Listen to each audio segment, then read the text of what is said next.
কোরআনে কারিমে আল্লাহ বলেছেন, ইয়াকুনু ফুকারা ইউগনিহিমুল্লাহু মিন ফাদলি, তোমরা তোমাদের অধীনস্থদেরকে বিয়ে শাদী দাও, যদি তারা গরিব হয় বিয়ে করলে আল্লাহ তাআলা বরকত দিবেন, ধনী করে দিবেন।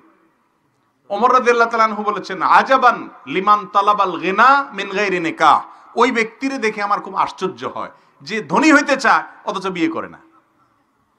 তার মানে বিয়ে করলে কি হবে? আর আমাদের দেশে এখন অভিভাবকরা সবাই ছেলে মেয়েকে বিয়ে দেয় না, কয় আগে নিজের পায়ে দাঁড়া। আরে ভাই, সে কি আরেকজনের পায়ে দাঁড়ানো আছে নাকি?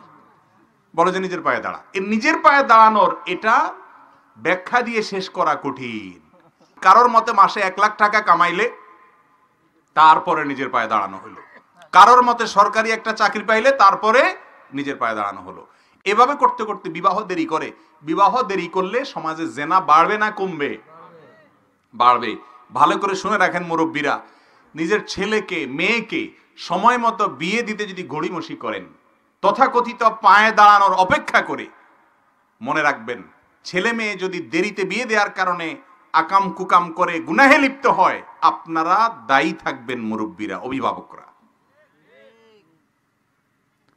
অতএব বিয়ে বিলম্ব করবেন না, বিয়েকে সহজ করুন, জেনার পথ বন্ধ হবে। বিয়ে কঠিন করবেন, জেনার পথ সহজ হবে। ঠিক না? ঠিক। অতএব বিয়ে সহজ করতে হবে, আল্লাহ তাআলার নির্দেশ এটা। তবে হ্যাঁ, একেবারে যদি কোনো ক্ষমতা নেই স্ত্রীর ভরণ পোষণ দেওয়ার, তাহলে সে রোজা রাখবে, যুবক। কথা বুঝে আসছে? কিন্তু কোনো মতে যদি ডাল ভাতের ব্যবস্থা করতে পারেন, আলহামদুলিল্লাহ।